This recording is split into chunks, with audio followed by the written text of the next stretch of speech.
Pues muy buenos días a todos. Nos da mucho gusto estar con ustedes en el tercer programa de este año 2023. Y pues ya sumados llevamos más programas.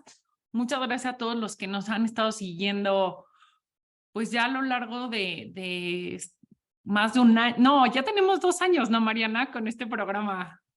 Sí, estamos muy contentos de estar el día de hoy con ustedes. Les traemos muchos criterios, la verdad, en todas las materias y también traemos, ahora pasamos para adelante al principio del webinario, unos casos que se resolvieron en la Suprema Corte de Justicia y que les queremos comentar. Esperemos que sean de su gusto y por favor cualquier pregunta que tengan a lo largo del webinario, pues aquí estamos pendientes de sus dudas.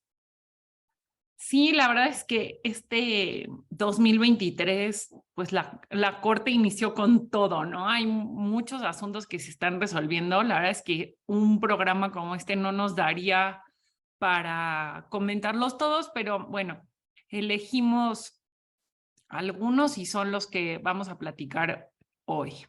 Voy a compartirles la pantalla y bueno, pues Mariana, tú vas a comenzar con este tema que nos encanta porque pues, son estos retos que la tecnología le está poniendo al derecho y no el derecho como en una forma abstracta, sino también pues a las autoridades ya en la vida diaria.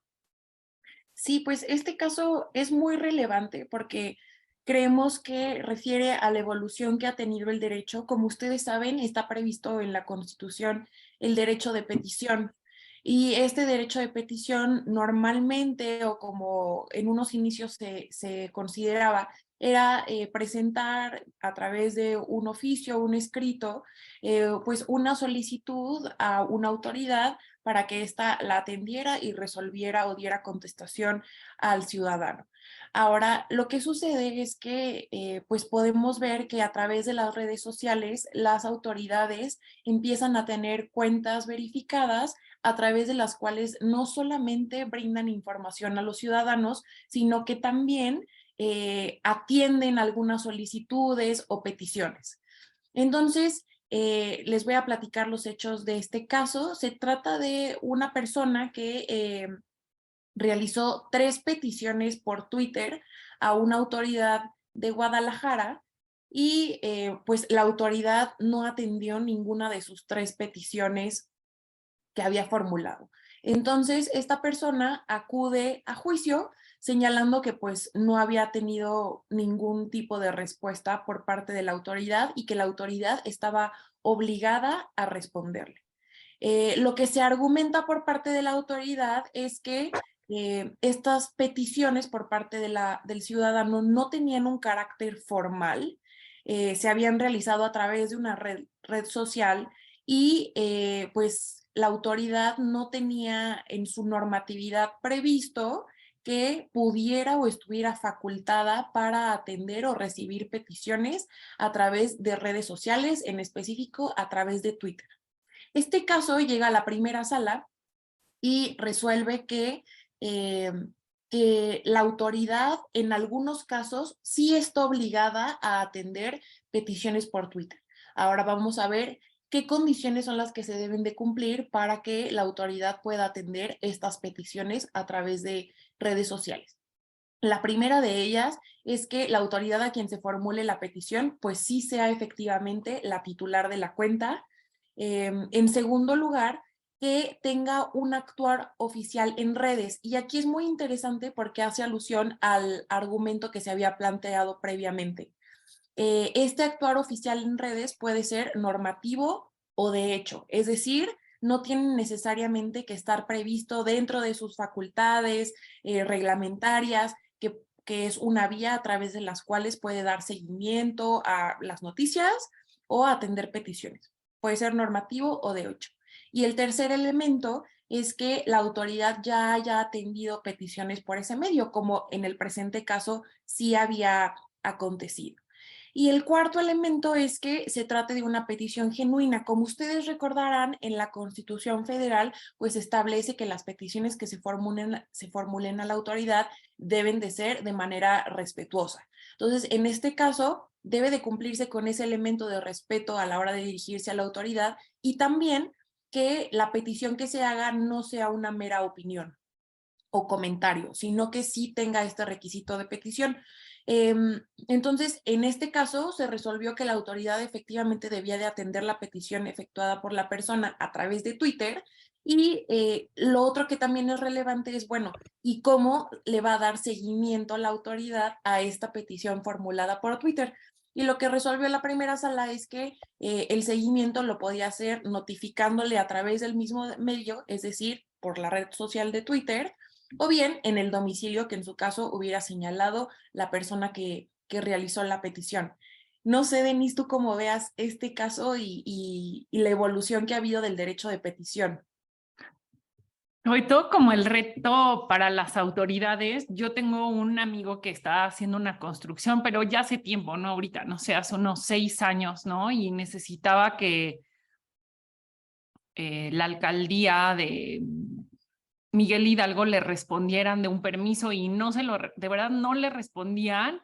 Y él dijo, bueno, lo voy a poner en Twitter, voy a poner que no me contesta la alcaldía. Ya habían metido muchos papeles, habían hecho muchas gestiones ante la autoridad.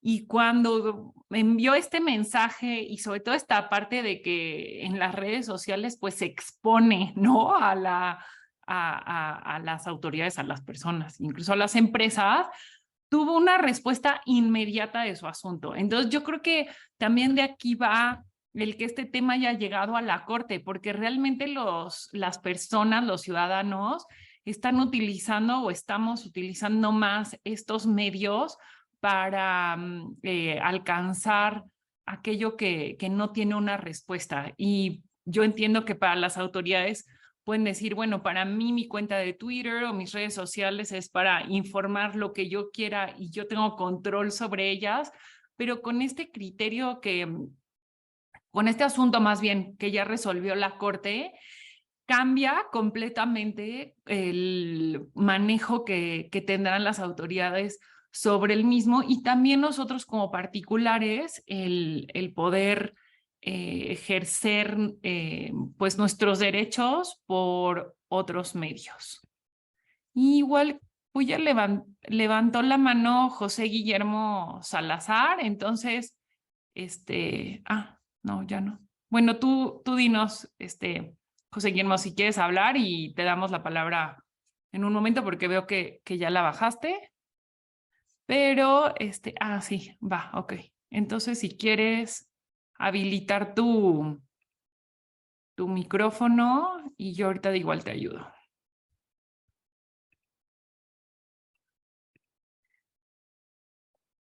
Y de hecho también pues las autoridades tendrán que revisar qué están haciendo como les decía, con sus redes. Y un tema que a mí me pareció interesante que lo comentamos Mariana y yo. Listo. Perfecto. Nada Vamos. más tengo un comentario. Es interesante este criterio, pero creo que hay un tema. Twitter solamente te deja 180 caracteres para poder meter tu petición. A menos que fueran peticiones muy largas, como por ejemplo cuando metes una solicitud de información en el INAI, que por ejemplo te da la posibilidad hasta de 4,000 caracteres o meter un archivo en Word con tu petición. Pues creo que también si son peticiones muy explícitas y un poco largas o complejas, pues podría verse difícil. Yo creo que esto solo va a ser, pero para peticiones más simples. Voy a decir un ejemplo. Por ejemplo, si hay un bache y necesitan que se atienda, mandando las evidencias, pues en este caso, pues tendría que proceder la autoridad pues, de una manera con estas características que ya han enunciado. Sí, otro ejemplo también otro ejemplo, perdón, es el que yo les decía, ¿no? Que ya se había iniciado una petición formal por escrito ante la autoridad y no daba una respuesta. Entonces, ese es como otro ejemplo, además de los que tú dices, ¿no? Como cosas muy sencillas, pero sí podemos ver como otro recurso que tenemos para presionar, porque bueno, antes, de hecho, normalmente es, bueno, presentas una petición, no te responden, no respetan tu derecho de petición y te vas, ¿no? A juicio para obligar a la autoridad a que responda si es que no se aplican como estas figuras de ley de negativa ficta o afirmativa ficta, pero bueno, este es un nuevo recurso. No, y también yo añado otro punto. Es también Sí. importante, sobre todo lo que mencionas, de que si no te responden, pues tienes que esperar los 4 meses, que es que de hecho es el criterio que se establece para poder ejercer ahora sí, interponer el juicio de amparo, pero mm, aquí la pregunta sería, ¿cómo la autoridad podrá desahogar todas estas peticiones? Y bajo qué mecanismos lo va a implementar de esta manera, porque obviamente esto va a tener que invertir, va a ser una partida muy importante. Sí, la verdad, eso es un tema muy relevante porque incluso podemos pensar que puede ser un desincentivo para las autoridades que no han atendido peticiones por este medio, al pensar que tendrán que destinar una parte de su partida presupuestal para poder atender las peticiones de la ciudadanía a través de redes sociales, pues pueden decir, yo no lo he hecho, no tengo un antecedente en donde yo ya haya atendido peticiones por este medio y por vía de consecuencia, en temas de recursos y en temas de capacidad, no me conviene habilitar redes sociales para atender este tipo de peticiones. Eso es algo que podemos ver que suceda. Yo creo que lo interesante es que se está ampliando el camino, se está abriendo el camino del derecho de petición y sí creo que hará falta que se aborde este tema desde el punto pues de regulación, ¿no? Habrá que incluso prever cuál es el registro que deben de llevar las autoridades que estén recibiendo peticiones por Twitter, ¿no? Para saber cuántas peticiones atendieron a lo largo del año, cuántas peticiones recibieron, pero pues también puede ser una vía por donde se den cuenta que la mayoría de los ciudadanos les es más fácil realizar sus peticiones por Twitter que determinar cuál es el domicilio de la autoridad. Cuál es su oficialidad de partes, en qué horario laboran, ¿no? Tenemos que las peticiones realizadas por Twitter, al menos en este caso, no fijaron un horario en donde se pudieran atender estas peticiones. Entonces, sí hay varios elementos que tenemos que contemplar. Lo que tú también decías sobre los 180 caracteres de Twitter, bueno, tal vez podamos ver peticiones que se desarrollen en hilos de Twitter, ¿no? No sabemos y creo que todavía es un tema que se va a tener que seguir desarrollando.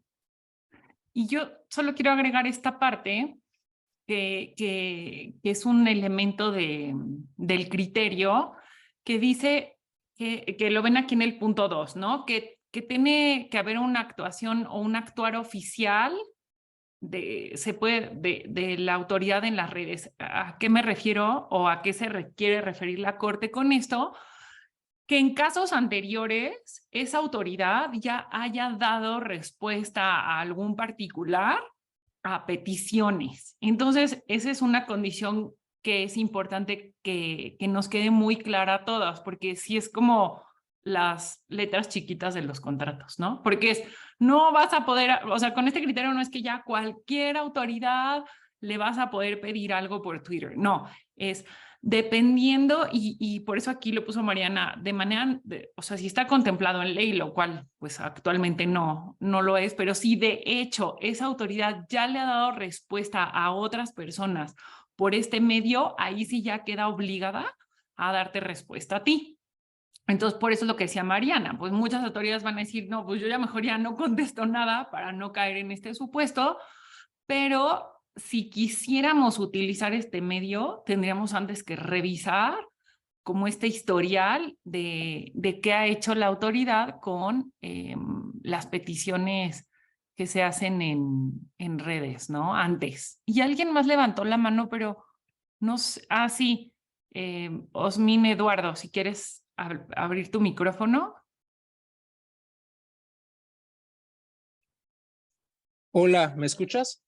Sí, te escuchamos. Hola, nada, iba a hacer el comentario, pero ya me lo ganaste. Buenos días. Hola. En cuanto al punto 3, ¿no? Que igual lo establece el comunicado, en que, pues, tal y como lo decías, existan esos indicios de que la autoridad, pues, haya captado y en este caso respondido, pues, las peticiones que realizan los usuarios, ¿no? Para que se pueda entender este supuesto. Nada más era esa parte que iba a comentar. Y lo que comentaba también la licenciada, de que, pues, en caso de que haya una regulación, yo creo que sí es un gran reto para la autoridad, porque en este caso, o sea, la cantidad de usuarios que hay hoy en día en Twitter, pues no quiero imaginar la cantidad de peticiones con las que, y estaría recibiendo la autoridad al habilitar este medio, ¿no? Entonces, pues nada más sería un gran reto y pues sí, si se abre este canal, yo creo que igual sería un reto, pero importantísimo para las autoridades, las que decidan habilitarlo. No, y también es como esta parte de, digo, este tema está relacionado con el tema de los derechos de la mujer y esto, pero estos tendederos, ¿no? Que se abren y dicen, bueno, vamos a poner aquí a todos los que han hecho algo no debido contra las mujeres, pero al final, para las autoridades, el abrir esto en Twitter, pues también es como un tendedero, ¿no? Porque ahí la gente va y dices, oye, no me has dado respuesta, oye, no estás atendiendo este problema. Y la verdad es como esta parte de cómo el Internet, las redes sociales y todo este espacio público que se da en línea también juega un papel relevante para la democratización, ¿no? O sea, de que cualquiera puede hablar y también va a ser escuchado por muchas más personas que respecto a lo que sucedía antes. Entonces yo creo que nos gustó mucho este tema, da mucho de qué hablar, nos encantó que participen ustedes y realmente está buenísimo el debate y también, pues hasta cierto punto, pues obligar un poco más a las autoridades, ¿no? A decir, al final tu obligación es darme respuesta, ¿no? Que De ese es acuerdo. como el central. Y lo Ujú. otro es, o lo que decía Denise respecto de denuncias que se puedan realizar posteriormente en redes sociales. O sea, si abrimos un canal para atender peticiones por Twitter, ¿por qué no pensar en todas las otras solicitudes, denuncias o quejas que realiza la ciudadanía? ¿Por qué no podrían realizarse a través de redes sociales, ¿no? O sea, la puntita de esta flecha está haciendo el derecho de petición por Twitter. Pero aquí lo que pues, nos invita a reflexionar este criterio de la Suprema Corte es, bueno, ¿qué pasa con el resto de las denuncias? ¿Se podrían atender por redes sociales? Entonces, pues ahí nada más les dejamos la pregunta y Sí. para pasar a los siguientes temas que también están muy relevantes. Ya solo para cerrar, Rebeca Lemus nos dice, ¿no? Twitter es un muy buen elemento.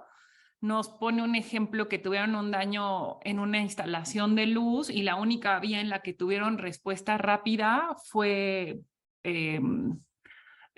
o sea, una respuesta rápida de la CFE fue a través de Twitter, ¿no? Fue el reporte al que como que respondieron más rápido. Entonces, bueno, pues sigamos analizando, discutiendo y también ejerciendo nuestros derechos por estos nuevos medios.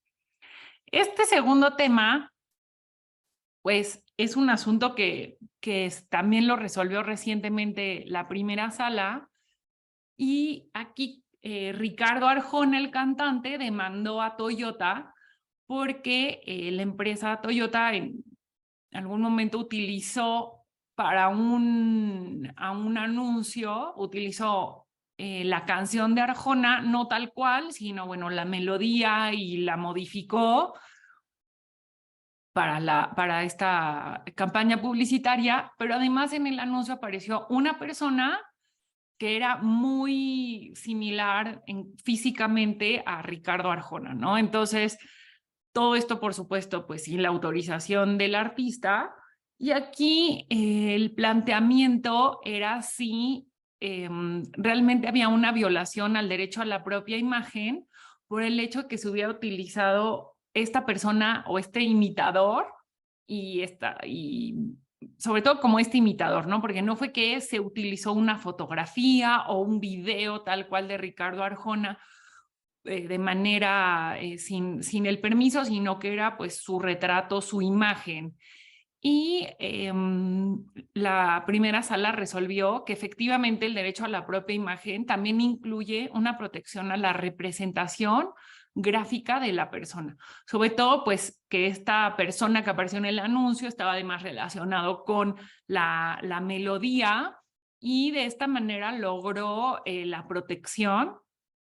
Ricardo Arjona se le condenó a Toyota y además dice, bueno, pues con la imitación que se hizo se está buscando un lucro y no se tiene la autorización de la persona, ¿no?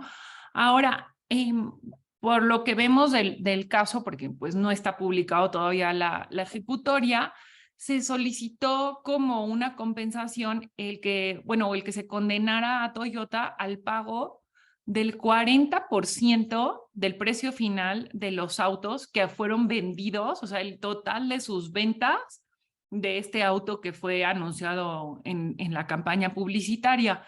Este tema no fue concedido por la primera sala al resolver que no había una forma de poder determinar de manera directa que ese anuncio fue la causa del total de las ventas, ¿no? O sea, no hay una relación causal entre el anuncio o la campaña publicitaria y el total de las ventas. Entonces, esta parte no se concedió y el asunto se regresará al juzgado para que ya a través de pruebas periciales se pueda determinar cuáles fueron los daños y perjuicios y qué es lo que va a tener que pagar la empresa. Pero en el tema central del poder entender este derecho a la propia imagen, pues creo que también tiene relación con lo que platicamos ahora, ¿no? O sea, al rato pueden hacer como una caricatura de ti, el que aparezcas hasta en un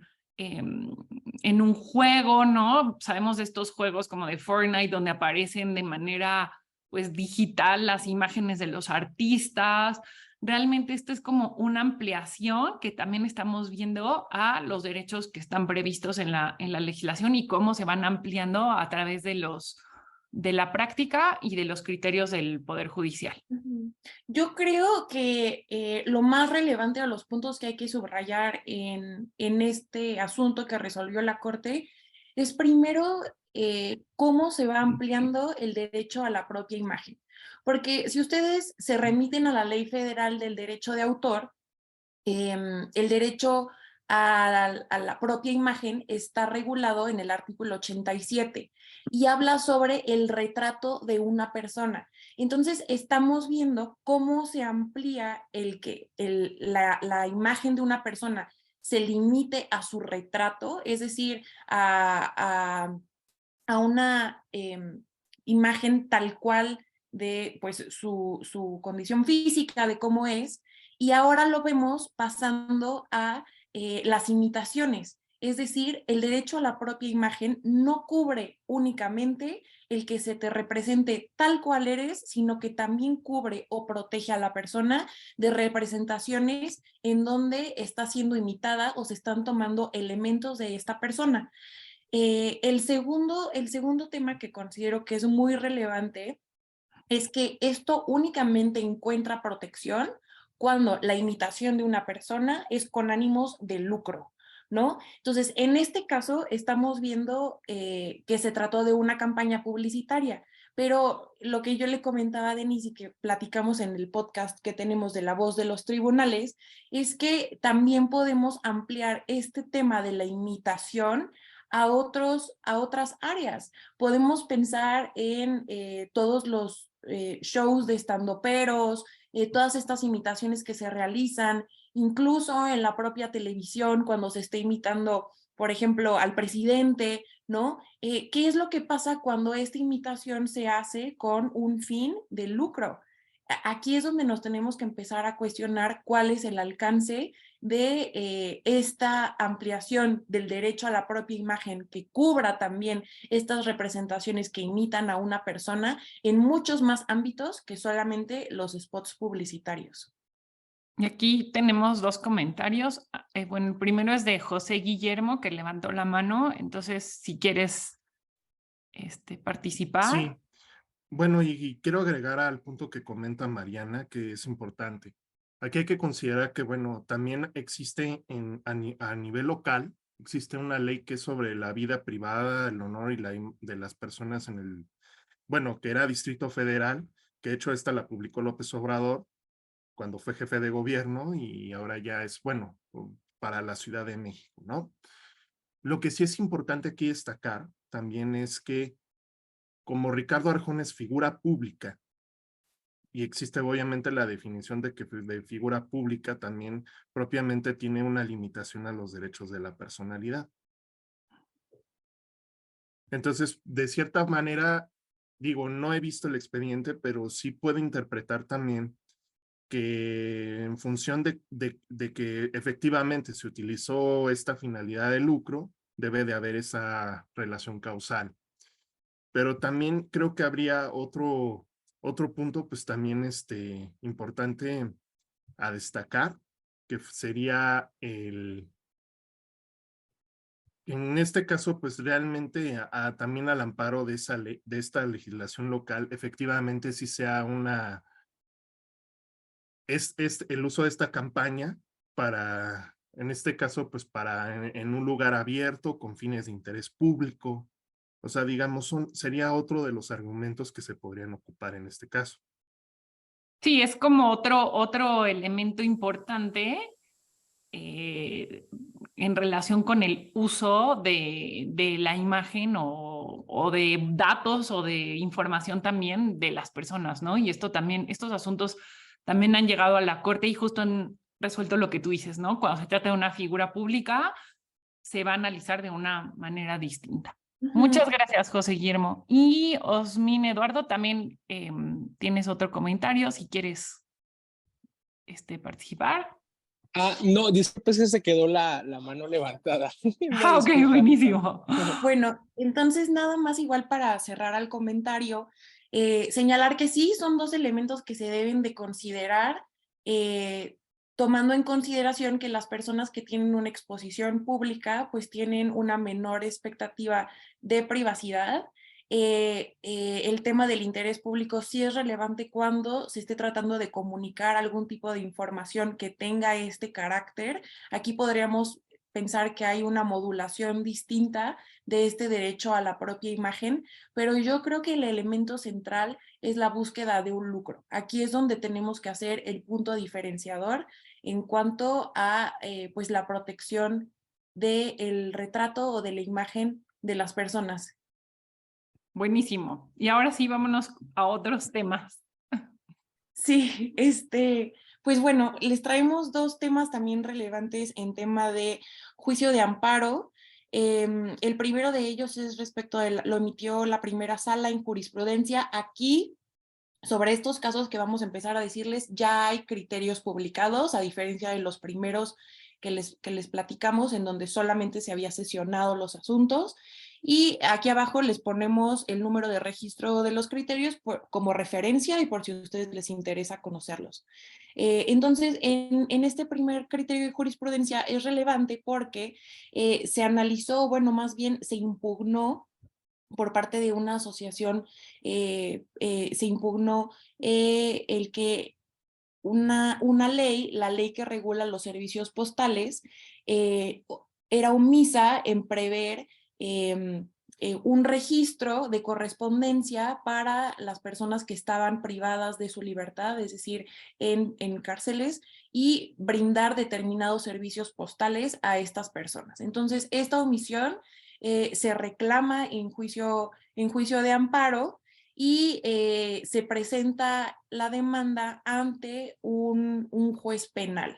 Entonces, aquí la pregunta que surge y que resuelve la primera sala es, ¿todas las omisiones legislativas se tratan de omisiones que deben de turnarse o remitirse a jueces administrativos o bien se tienen que remitir a otro tipo de jueces, como por ejemplo en materia penal? Entonces, en este caso, aquí les pusimos el contenido íntegro de la tesis y podemos ver que esta demanda se promovió ante un juez penal, pero se declaró incompetente para conocerlo, ¿no? Entonces, lo que resuelve la Suprema Corte es que la competencia para reclamar omisiones legislativas debe de fijarse atendiendo a la materia que se encuentre relacionada y a los derechos y obligaciones vinculados a su cumplimiento. Entonces, aquí si bien se trataba de la ley del servicio postal mexicano, se estaban hablando de derechos y obligaciones relacionadas con las personas privadas de su libertad, que pues está estrictamente vinculado a la materia penal. Entonces, lo que se resuelve en este criterio por parte de la Corte es que aun y cuando las omisiones legislativas se atribuyen a un órgano legislativo, no por ello se va a determinar que la vía aplicable es la administrativa, sino que se tiene que acudir a la materia relacionada con lo que se está impugnando y con los derechos y obligaciones relacionados con la materia de la ley. Entonces, pues bueno, este fue el criterio sostenido por la primera sala. Y bueno, pasamos rápido al siguiente criterio, que también la verdad es muy relevante, es un tema muy polémico porque está vinculado con el tema de la gestación subrogada, que como ustedes saben, la gestación subrogada refiere a un método de reproducción asistida que se caracteriza porque pues la mujer que gesta al bebé no será finalmente la madre del mismo. Y aquí hay muchas variaciones, es decir, puede ser el óvulo o no puede dar el óvulo. Hay muchas diferencias o ramas dentro de esta gestación subrogada, pero lo que es relevante para este caso es que, como ustedes sabrán, la gestación subrogada no está permitida en la mayor parte del país. Únicamente está permitida en 2 estados de la República, que son Tabasco y Sinaloa, y incluso podemos remitirnos a nivel internacional como contexto, y por ejemplo en España es una práctica que está prohibida. Entonces, pues bueno, es un tema polémico, y lo que sucedió en este caso es que una bebé fue gestada a través de este método. Suponemos que fue en alguno de estos 2 estados en donde está permitido, y con posterioridad los padres de esta bebé acudieron a registrarla pues al registro civil de otro estado en donde no está permitida esta práctica, y lo que sucedió fue que el registro civil en Jalisco no quiso registrar a la menor que había sido concebida a través de esta gestación subrogada. Entonces, los padres promovieron amparo. Como ustedes saben, desde la Constitución en el artículo 4 está contemplado el derecho de todas las personas a la identidad y a ser registrados de manera inmediata a su nacimiento. Entonces, ante esta omisión o negativa más bien del registro civil, pues los padres acuden al juicio de amparo, y en el juicio de amparo la jueza les concede la suspensión provisional para que el registro civil expida el acta de nacimiento de la menor. Lo interesante en este caso es que una vez que el registro civil cumple esta suspensión provisional y emite el acta de nacimiento, la juez dice, pues bueno, se verifica ya una causal, no puedo continuar con el juicio porque ya cesaron los efectos de lo que se estaba solicitando, ¿no? Lo que se estaba solicitando era la expedición del acta, el acta ya se expidió, yo ya no tengo que continuar con este juicio. Entonces, los padres impugnan, acuden ante un tribunal colegiado, y el tribunal colegiado responde: los efectos no han cesado, porque lo que se busca no solamente es la emisión de un acta de nacimiento, sino que a través de una sentencia pueda reconocerse si existieron o no existieron esta violación a los derechos humanos, por ejemplo, el derecho a la identidad, y es con este reconocimiento que se cumple la finalidad de por qué acuden los padres al juicio de amparo. Sí, definitivamente es un tema de retos. Nos comenta Osmin Eduardo que en Tabasco existe este turismo por subrogación. Llegan de diferentes partes con la finalidad de rentar los vientres y se está lucrando con esto. Nos dices, urge regulaciones. De hecho, la Corte ya se pronunció sobre este tema. Ahorita, mientras estamos platicando, les vamos a compartir. Nosotros lo comentamos en nuestro blog cuando se publicaron estas tesis en donde analizan de manera completa no de manera completa, pero sí se impugnaron un número importante de los artículos que regulan esta práctica en Tabasco, pero sin duda hay temas que quedan pendientes y que tendrán que ser todavía analizados, y sí hay muchos temas en los que falta regulación, ¿no? Y protección, pues para todos, para las mujeres que prestan su vientre o que lo contratan, y también para las personas que buscan esta forma para poder tener hijos, ¿no? Me voy a ir a la parte fiscal. Son dos precedentes. La verdad, muy rápido se los vamos a platicar porque todavía tenemos otros asuntos interesantes para comentarles. Pero aquí, este es un tema muy práctico y de hecho conocemos y sabemos que este no es el único asunto que se ha llegado a presentar ante los tribunales, sino que ha sido una práctica que han intentado los contribuyentes. ¿Y a qué se refiere? Yo yo contribuyente tengo un saldo a favor, solicito la devolución de ese saldo, le solicito al SAT la devolución, el SAT sigue el procedimiento. En el artículo justo 22 del Código Fiscal de la Federación está previsto un procedimiento que puede llegar a tramitar el SAT cuando no tiene la certeza de que proceda la devolución. Pero bueno, finalmente al contribuyente se le negó la devolución de ese saldo a favor, ¿no? Que es importante considerar es cuando tenemos un saldo a favor, siempre está esta posibilidad ya sea de solicitar la devolución o solicitar el acreditamiento contra impuestos futuros. Pero bueno, si ya el contribuyente optó por la devolución y se le niega, ¿qué pasó aquí? Que el contribuyente presentó una declaración complementaria y en esta declaración complementaria le dice al SAT, oye, acredítame, ¿no? Acredítame este saldo a favor. Y aquí el punto a determinar y que dio lugar a una contradicción de criterios es si procedía o no este acreditamiento cuando ya había una negativa previa respecto de la devolución, ¿no? Y aquí la segunda sala resolvió esta contradicción para determinar que cuando ya hubo una negativa por parte del SAT para la devolución de un saldo a favor, el contribuyente ya no podrá modificar esta situación, no podrá cambiar de opción a decir, bueno, ahora acredítamelo, y pues definitivamente esto deja a pues, los contribuyentes que ya lo habían intentado, pues no se podrá tener esta práctica. Y justo uno de los elementos que analiza es, bueno, si ya el SAT analizó qué está sucediendo y se da cuenta pues que ese dinero no se le puede devolver al contribuyente, pues tampoco se le podrá acreditar, ¿no?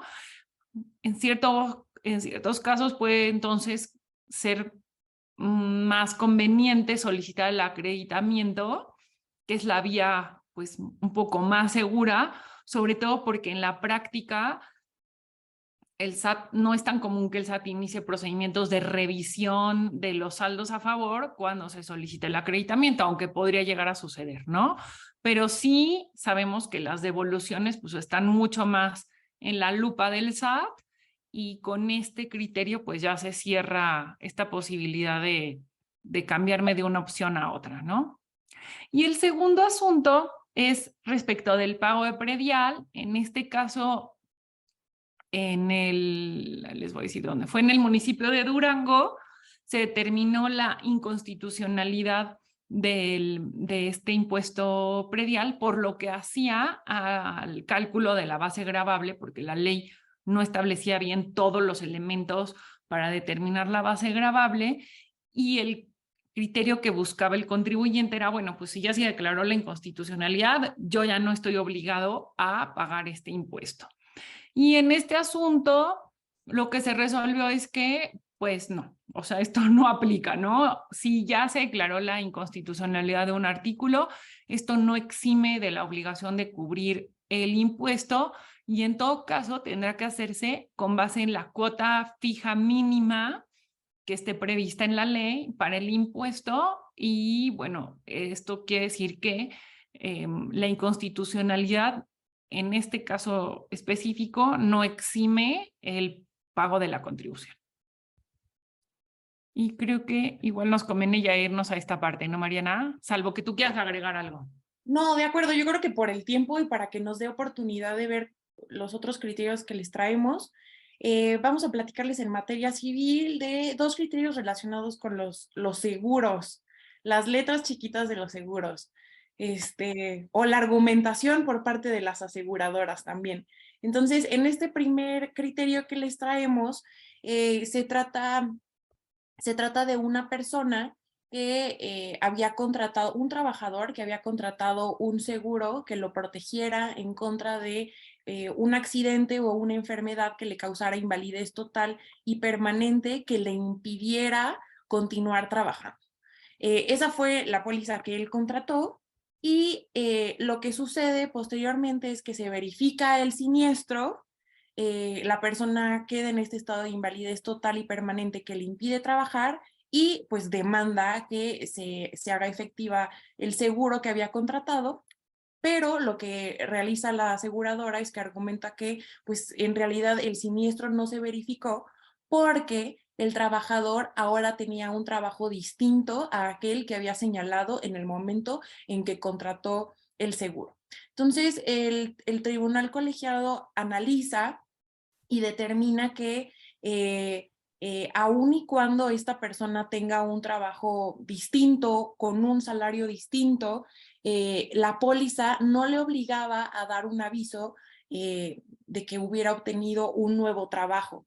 Entonces, como esto tampoco estaba previsto desde la póliza, sí tenía que indemnizarse al trabajador de acuerdo con el salario que estuviera percibiendo en el momento en el que sufrió este incidente. Entonces, pues bueno, es interesante saber que sí procede siempre y cuando no esté previsto algo en contra o alguna determinación específica en la póliza, sí procede que pueda hacer valer este seguro de invalidez respecto de la última actividad laboral que realizó, siempre y cuando esta actividad pues también sea acorde con los conocimientos y aptitudes que tiene la persona. Y el otro asunto en este caso se trata, bueno, de un tema de seguros, pero de seguro por parte del ISSSTE. Y bueno, una persona que pues es un servidor público, ¿no? Porque está inscrito en este sistema de seguridad social. Tú tenía igual un crédito para casa, ¿no? Otorgado por el FOBISSSTE, que es este instituto que hace las veces como del Infonavit, pero respecto de las personas que prestan sus servicios en entidades públicas, también cae en una incapacidad total y pues se declara su incapacidad total para trabajar y la legislación tiene previsto un seguro para la cancelación de los créditos cuando el trabajador o el servidor público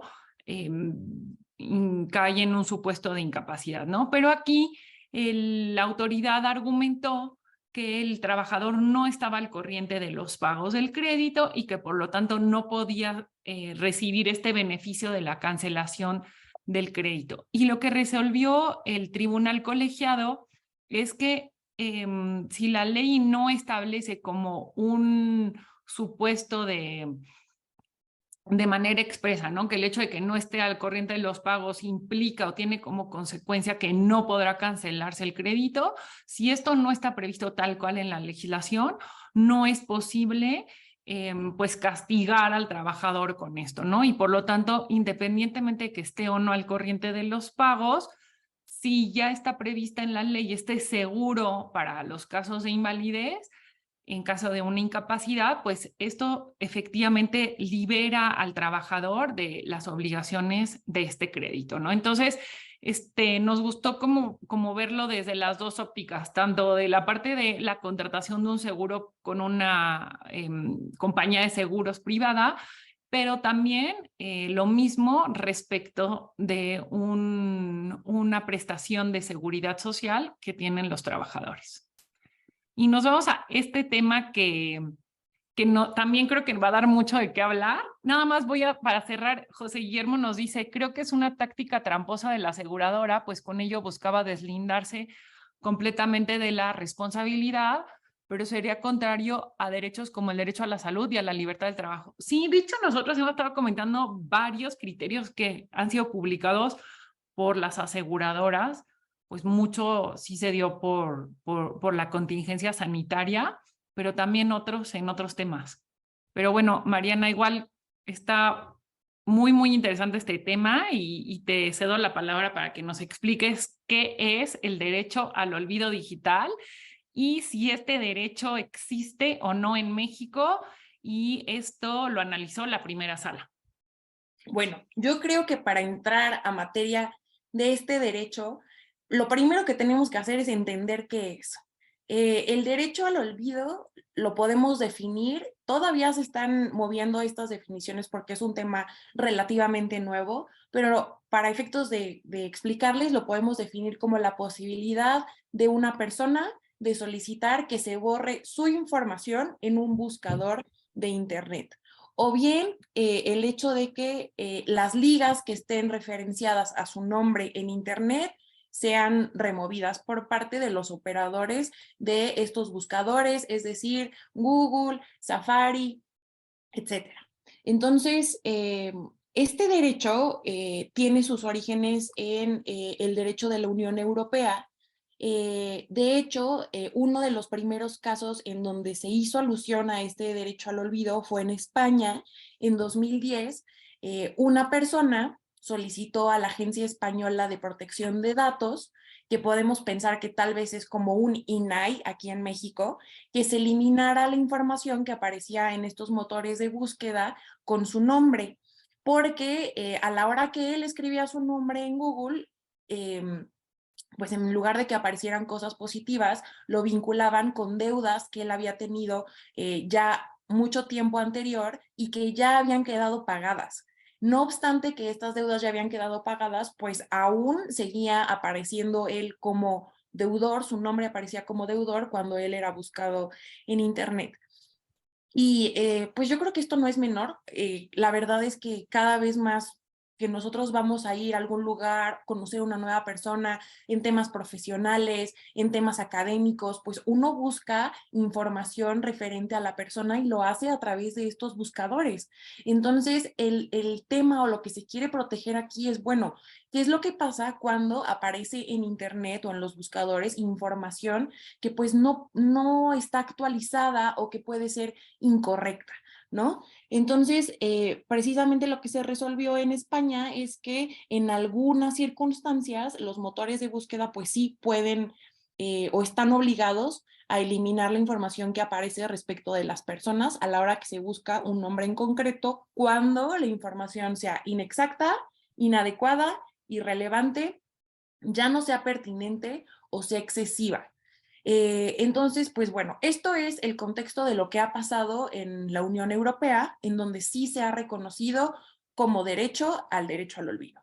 Y ahora, lo que podemos ver aquí en México es que este derecho al olvido fue contemplado en el Código Civil de la Ciudad de México, si no mal recuerdo, y en este caso se reguló para efectos de que la albacea pueda solicitar que se elimine la información de la persona fallecida en los registros electrónicos. Entonces, podemos ver que está un poco, no es el mismo derecho o no está regulado igual que como está regulado en Europa, ¿no? Aquí es para un caso muy específico. Entonces, este artículo fue impugnado por una asociación civil, que es la Red en Defensa de los Derechos Digitales, que a los que estén familiarizados con el tema de protección de datos personales les va a sonar mucho, es quien se ha encargado de impugnar varios temas en protección de los derechos a la privacidad. Impugna este artículo considerando que pues, era contrario a la libertad de expresión y era contrario al acceso a la información. Entonces, lo que hace la primera sala es analizar esta porción normativa del Código Civil que faculta al albacea a solicitar que se elimine la información de la persona fallecida en contraste con los derechos a la libertad de expresión y acceso a la información. Entonces, lo que resuelve la primera sala es que este derecho no es compatible con la normatividad y el alcance de los derechos que hay en nuestro país. En primer lugar, y creo que este es el punto más relevante, es porque ellos consideraron que se edificaba una censura previa a la libertad de expresión. A la hora de pues, eliminar o restringir el acceso a todos estos datos. Que existe una presunción para que toda la información pública se mantenga con ese carácter, es decir, se mantenga con carácter público, y también argumentaron que pues no había ninguna obligación por parte de los buscadores para que ellos pudieran filtrar o determinar qué información es relevante para el interés público y qué información es la que debe de ser eliminada. Entonces, pues la verdad es que si bien este amparo fue promovido por una asociación civil en defensa de los derechos a la libertad de expresión y protección y acceso a la información, pues lo que vemos es que, o al menos yo veo que hay una laguna de protección a lo que les comentaba en un primer momento, el que tu nombre sea vinculado con datos inexactos, ¿no? Ahora, en otro tema, pues también podemos pensar en el tratamiento de los datos. Lo que argumenta aquí la Corte es que pues no están obligados los buscadores como a filtrar esta información, pero pues sí es relevante considerar cómo se están protegiendo entonces los derechos ARCO, por ejemplo, en este tipo de situaciones, y si es que el derecho al olvido protege algo adicional a lo que ya está protegido con los derechos ARCO. Igual, para cerrar, me gustaría comentarles que en España lo que se realizó para proteger estos derechos es que, por ejemplo, Google como buscador implementó un formulario en línea para que los ciudadanos de la Unión Europea pues puedan solicitar que se retiren determinados resultados de búsqueda cuando consideren los elementos que les dije, ¿no? Que es incorrecto, inexacto o ya no es relevante. Entonces, pues no sé, Denise, ¿tú qué opines sobre esta resolución de la Corte, sobre esta aproximación al derecho al olvido, el juego que tiene con los derechos a la libertad de expresión, al acceso a la información y bueno, también la protección a la persona cuya información incorrecta está en Internet? Sí, y desde mi punto de vista, bueno, si bien este derecho al olvido digital lo analizó la Corte con motivo de una disposición en el Código Civil. Si, bueno, igual ahorita les vamos a compartir la publicación en la Gaceta de la Ciudad de México en que se publicó este artículo que es relativamente nuevo. Creo que fue en 2021 cuando se publicó, y desde mi punto de vista es un tema que no tendría que haber estado regulado en la materia civil, porque que dice, bueno, la albacea, bueno, primero dice la persona que va a dar un testamento puede establecer como legatario, puede determinar en el propio testamento a quién le va a dejar sus claves de internet, a quién le va a dejar sus accesos, o si tiene bienes en internet, también se pueden establecer todo esto en el testamento. Esa parte está bien interesante, la verdad ya nos da como momento para platicarlo y además no es tema de esta tesis. Pero la segunda parte del artículo es todo lo que ya describió Mariana, pero a mí realmente me surge la pregunta de, ¿es la legislación civil la que tiene que definir cómo se usan los datos, la información de una persona? Desde mi punto de vista, no. ¿Por qué? Número uno, pues eso es compete al tema de protección de datos personales, que es competencia federal, ¿no? No es un tema de los estados, eso en primer punto, pero bueno, eso no entró como a la discusión en la Corte, pero desde mi óptica pensaría que esta parte tendría que estar prevista en la Ley Federal de Protección de Datos, ¿no? Número uno. Y número dos, para mí, desde mi punto de vista, cuando todas las personas tenemos este derecho a la cancelación de nuestros datos, también tendríamos este derecho a que si existe información que no es exacta o ya no es vigente, que son los elementos que ya nos platicó Mariana, pues que no fuera público. Pero este tema bien concreto que planteamos y que pudiéramos tener la problemática, los que estamos vivos, ¿no? Porque este tema es para quien ya falleció, pues no ha sido analizado tal cual por la Corte, queda abierto el tema. Nos comentaba ahorita Silvia que ella justo tiene un problema parecido. Entonces, realmente hay que presentarlo y argumentarlo debidamente en tribunales y tendrá que ampliarse, desde mi punto de vista, pues este derecho a la cancelación de los datos, ¿no? Y voy a aprovechar para darle la palabra a José Guillermo, que levantó la mano, y después a Osmin Eduardo. Listo, José Guillermo. Bueno, y considerando este caso, creo que uno de los puntos fundamentales del derecho al olvido, y ahorita, bueno, lo acabo de poner en el comentario, pero sí tiene que ser un punto de debate central. Siento que para mí la Corte se quedó parcialmente bien, pero también parcialmente corta con esto. ¿Por qué? Porque al final del día, si bien exactamente no hay una compatibilidad, también en base a lo que mencionaban de la libertad de expresión, todo derecho no nada más es absoluto, también Eso. tiene límites.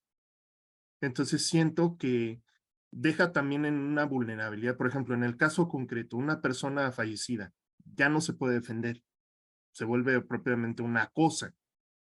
Y por lo tanto, todo lo que tiene que ver con su información personal, pues puede seguir siendo sujeta o vulnerable a ciertas situaciones, como pudiera ser un robo de identidad, puede ser vulnerable también a que el círculo social o en sus familiares, quienes lo rodean, pues obviamente van a seguir siendo víctimas de prejuicios o de daños, también daños morales.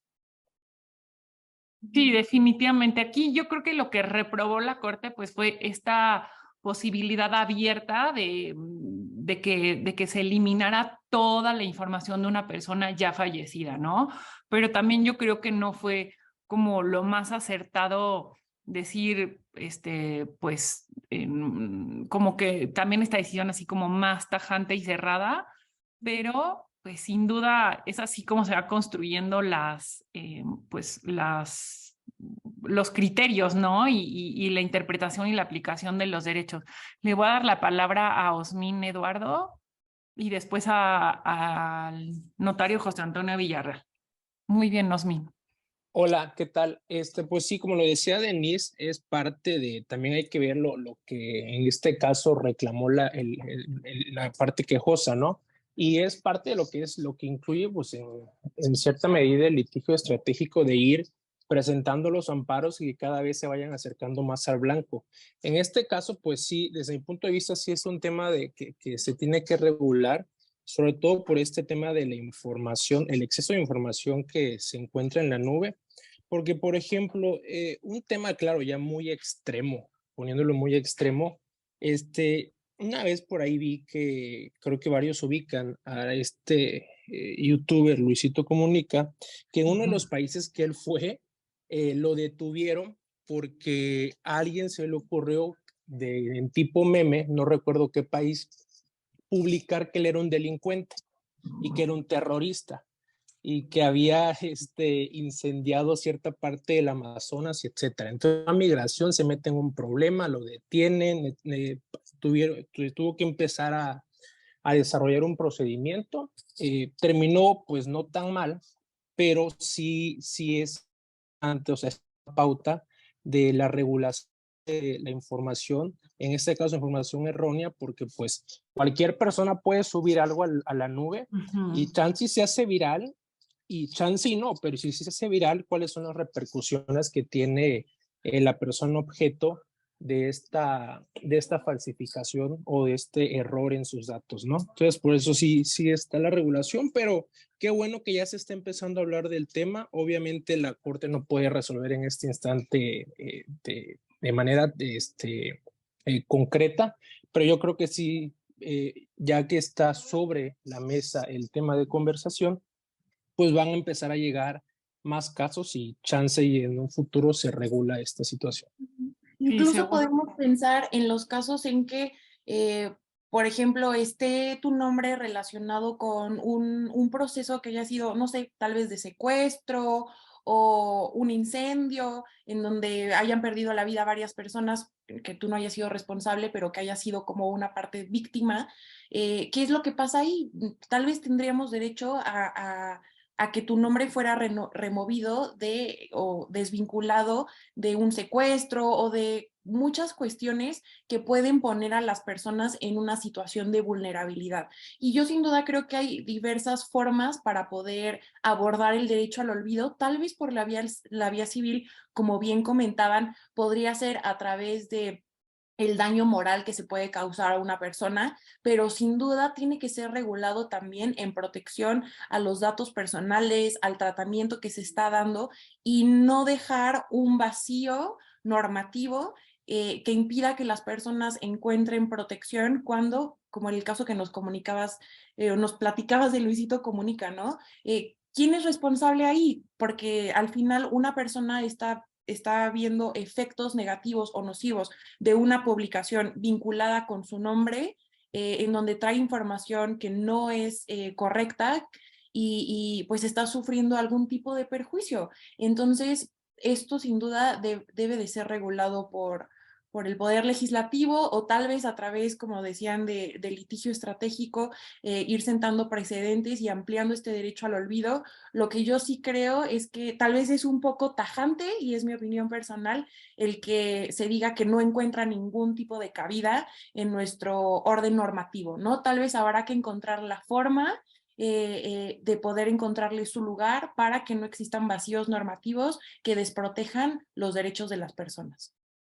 Sí, y voy a darle la voz al notario José Antonio, ya si quiere participar.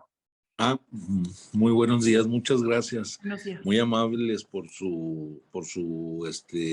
compartir sus impresiones sobre este aspecto y sobre los temas relacionados con las resoluciones de los órganos jurisdiccionales. En este caso, y después del análisis y reflexión que ustedes hacen del contenido de esta resolución, quería compartir su sentir en el sentido de, ¿tendría algún caso que en un testamento público abierto, que es el más utilizado en los estados de la República, donde todavía existen otros tipos de testamento, establecer o encomendar a la albacea por parte del testador el precisamente solicitar se borre su información en estos buscadores? Si con esta resolución tendría algún sentido establecerlo expresamente para autorizar a la albacea a solicitar el ejercicio de este derecho. ¿Qué opinan? Pues es que justamente sí, bueno, el derecho a que se eliminara toda la información, pues eso fue lo que la Corte determinó que no es válido, ¿no? Entonces, aunque está previsto en el Código Civil de la Ciudad de México, pues la Corte determinó que no es válido, aunque sí vemos, no logró la votación para hacer un precedente obligatorio, es todavía una tesis aislada, pero lo que yo sí veo interesante, licenciado, es que este nuevo artículo, bueno, nuevo entre comillas, del Código Civil de la Ciudad de México, que establece expresamente cómo se puede señalar como legado varios aspectos que tienen relación con pues nuestra vida digital, ¿no? O sea, las claves de acceso, algunos otros bienes digitales.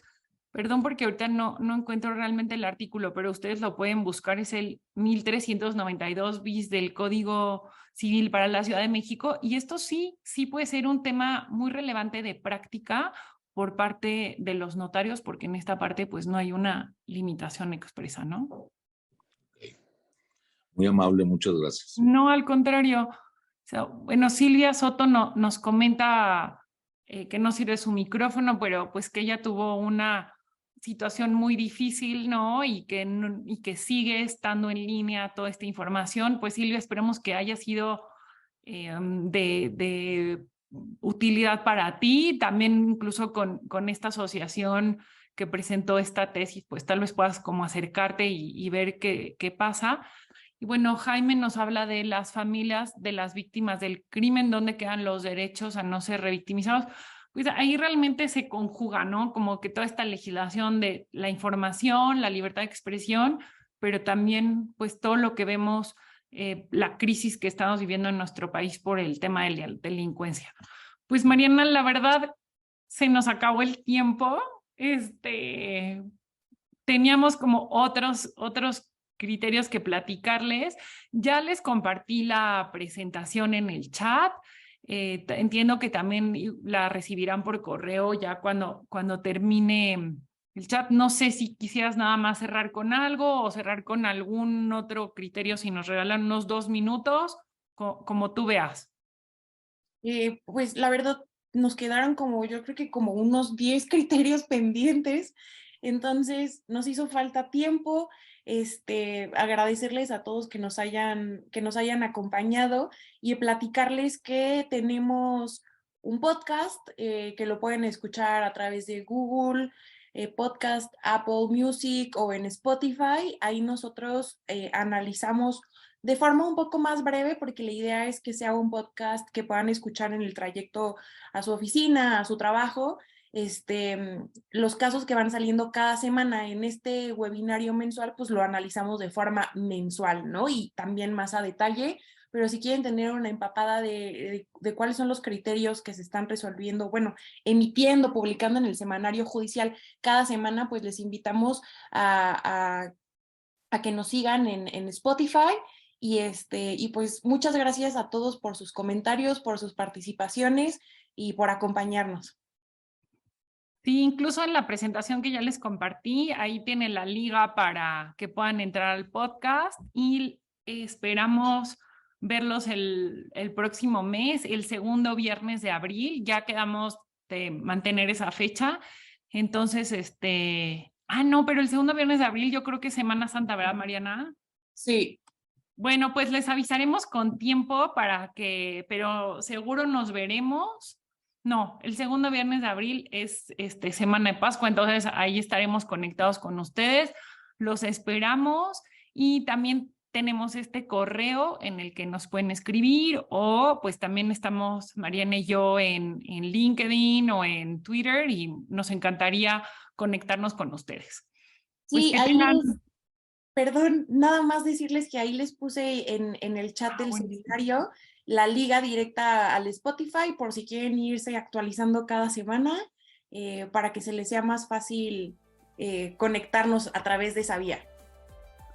Buenísimo, pues que tengan muy buen fin de semana. Ya es viernes, como dicen muchos conductores de radio. Nosotras no somos conductores de radio, pero también nos aplica la felicidad de que ya está cerca el fin de semana. Muchas gracias.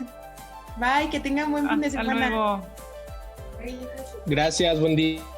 Hasta luego. Gracias, buen día.